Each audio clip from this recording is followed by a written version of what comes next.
Hello, everybody out there on the interwebs, and welcome to episode 37 of the Writing Africa podcast. I'm your host, James Murua, and today our focus is the return of Chimamanda Ngozi Adichie. Before we get into all that, please remember that you can support our project monetarily on Patreon, PayPal, Ko-Fi, on mobile money, and you can get that information by visiting writingafrica.com/donate. Now, before we get into the big story of the week, we have a lot of information of what's been happening in the last few weeks, days, and a lot of this information can be accessed on writingafrica.com. Here's a small list of some of the things that's been happening.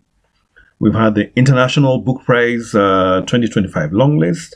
We've had the Prix Littéraire Quebec, France, Marie-Claire Blaise long list.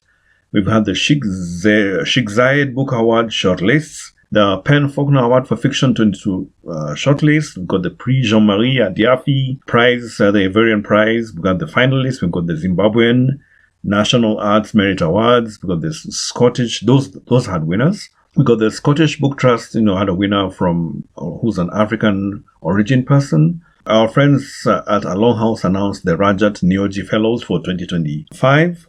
It happens once every 2 years. And how to build a library, a documentary on how libraries in Nairobi have been refurbished, directed by Maya Lekov and Chris King. They were screened at the Sundance Film Festival. It's a big deal for me. I'm a Nairobi person. And our Nairobi was seen at the Sundance Film Festival. Yay. And of course, we're going to have the Johannesburg Festival of Women Writers.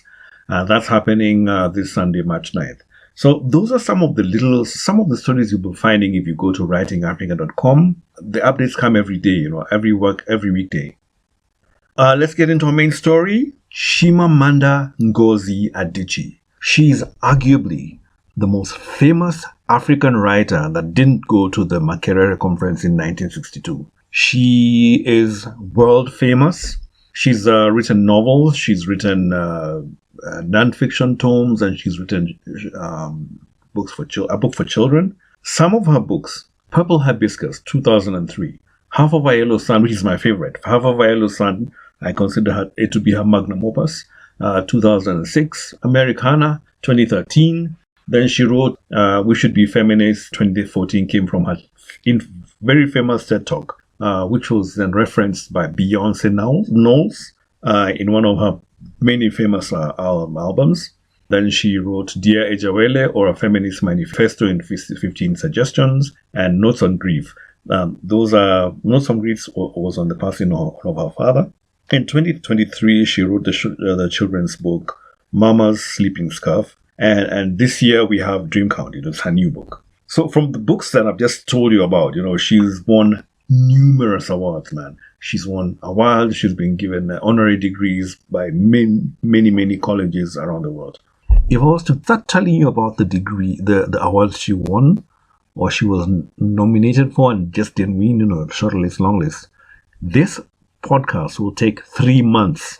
This is a small sample. Have more high-profile awards. Commonwealth Writers' Prize for Best Book.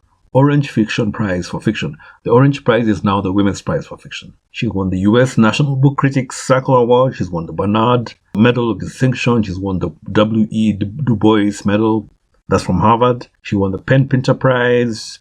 And when they did the winner of winners for the Women's Prize, she won that. This is a woman who has written extensively, and she's been hugely celebrated for her work by the industry, by her peers, and of course by the fans. She's one of the best-selling writers who is an African. That means she's been translated into dozens of languages. So she did her book in 2013, and then her novel in 2013, Americana, very beloved.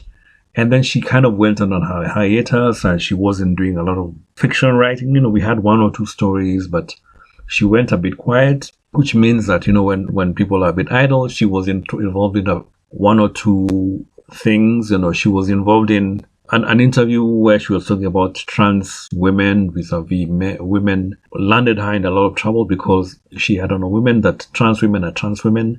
And that's always going to be messy, whatever side of the divide you belong in. And then there was a short period when some people tried to, attack her, and she went back. So the last 12 years, she's been a bit, she's not been producing a lot of work.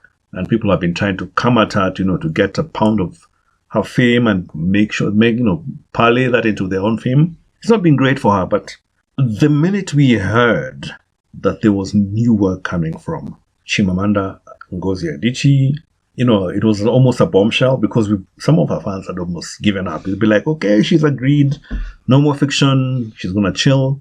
And then we heard about this new book called Dream Count, and we started getting snippets, we started getting, hints, and finally, on March 4th, the book was unleashed the world. Oh yeah, I have to mention this, that before the book was unleashed on the 4th, there was those interviews that were done in, prominent publications like Vogue, The Guardian, Bazaar. Economists had their article on Thursday. I mean, big magazines are just basically people telling people there's a new book coming, she's talking about the title, how it came about. She's speaking about her family. She introduced her twin kids in the Guardian article. She's talking about the controversies that she'd been involved in, how we need to end cancel culture. Basically, she came out guns blazing, promoting the title.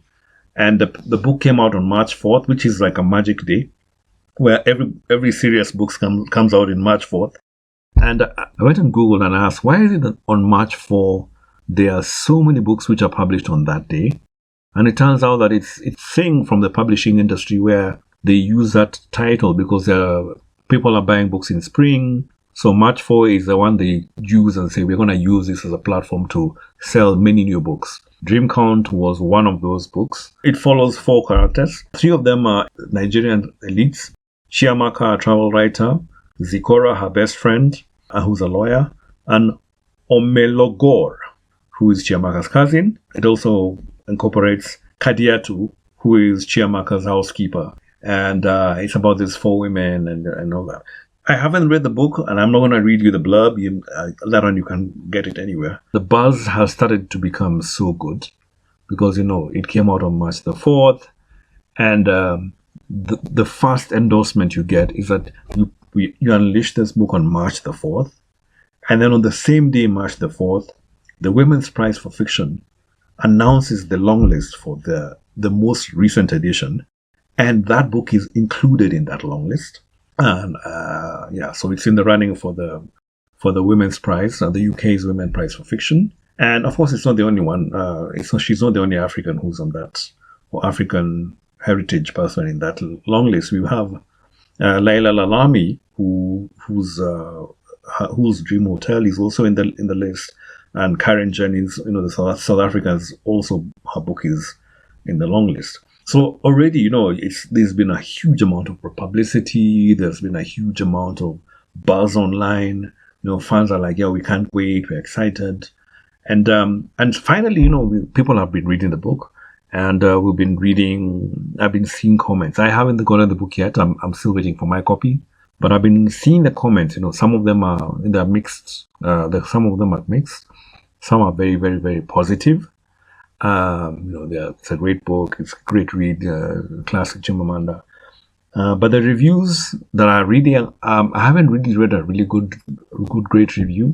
If you guys have a good review, please lead me to, because I've only read 2 reviews. One is by a writer at Vulture, and that one, you can say that it's not a very, very, very kind review, because it talks about the writer's politics first.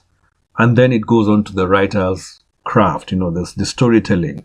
If you're going to do reviews, I've done reviews. If you're starting with the politics and how, the politics is affecting the writing, I personally don't believe that's very, very, very good. You don't have to like the writer. I mean, we've had very many writers who are known to be awful individuals. But the writing doesn't have to, say, you don't have to like the person. So when I saw that, the Vulture review, I was like, nah, maybe I'll just move it to the side. But then I saw a review by Mwende Chalo. She's a Kenyan editor and reviewer, and she describes herself as a Adichie, a huge Adichie fan.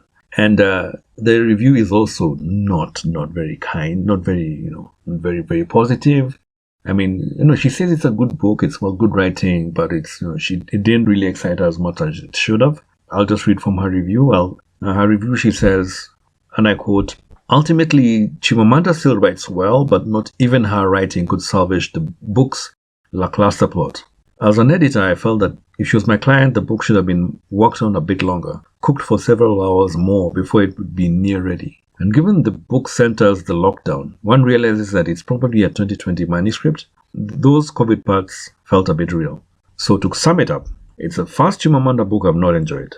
I couldn't believe that at the end I had to summon willpower to finish it. Not when I used to steal my employer's hours a few years back just to read one more chapter of Americana. Will that Chimamanda ever come back?"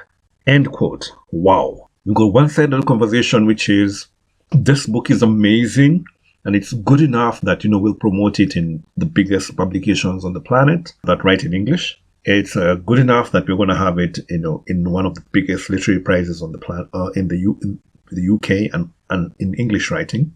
But then we've got a few naysayers here and there. So I can't wait to get a copy of the book so that I'll give you my opinion. But I would love to get your opinion. If you have one, please share with us.